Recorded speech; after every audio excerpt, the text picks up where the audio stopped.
Hi, Mazalama, welcome to Umkosi Nomakajeni. I am Umakajeni. You know, guys, at this point, I so wish Kabe was Kiki's like Kiki's. I'm so happy that Utrele finally got what she really wanted. Utrele wanted to be Umfazgampumelelo, guys. And if one thing about Utrele loves Umpumelelo, ngakho konke okwakhe, guys. Ngakho konke anago. You understand?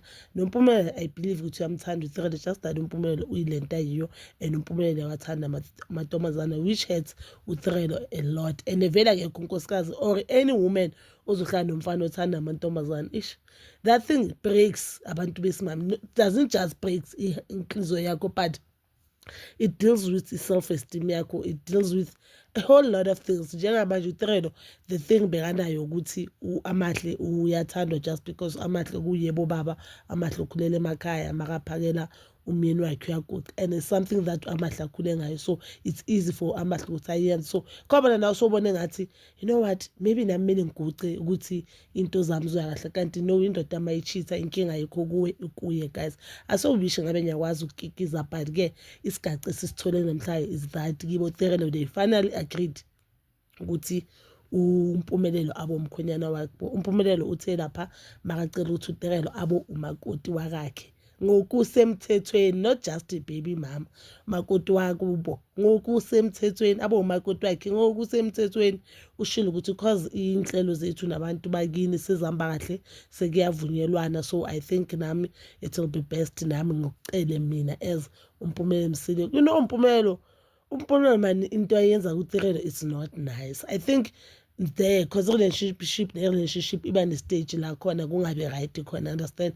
You could see ukuthi uThredo the time bamvalile bekasho ukuthi she was expecting the worst. And I remember this season ishude uThredo noMpumelelo vele banezabi inkinga, it's not like into zabo zihamba kahle, so she was expecting the worst. She even said the last time you did this to your ex-girlfriend, which is uVuyokazi, ex yakho be-introduce Kim, so I just hope ukuthi awuyi-introduce komunye umuntu. Kukuningi okwenzakalile, understand.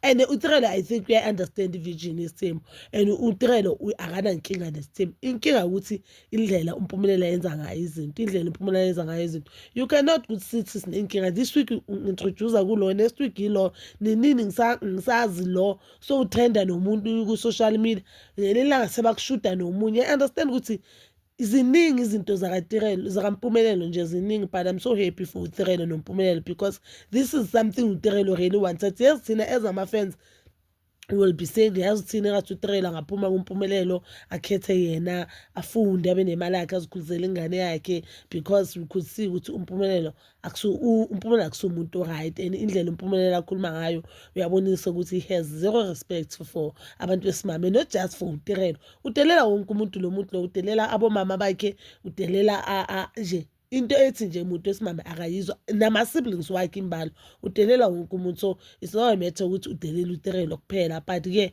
yena into efunwa inhliziyo yakhe kumele ayithole, guys, and into ezomenza happy. Akusizi ukuthi thina sithi uThredo aphume kuMpumelelo while uThredo afuna uMpumelelo, you get. So I'm so happy for them, Shem. I'm so happy for her.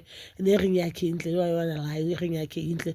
Plus when it comes to fashion, girl, she doesn't disappoint. She looked very beautiful. She looked very beautiful. And the guys, she was happy. It was so cute, you know, that nje scene, it was so cute. I was so happy for Thredo, and I'm still happy for Thredo. But that is all for now. As a you can comment down below your thoughts, and please don't forget to like, subscribe, share, and hit that notification button. Nginithanda ukuya nokubuya.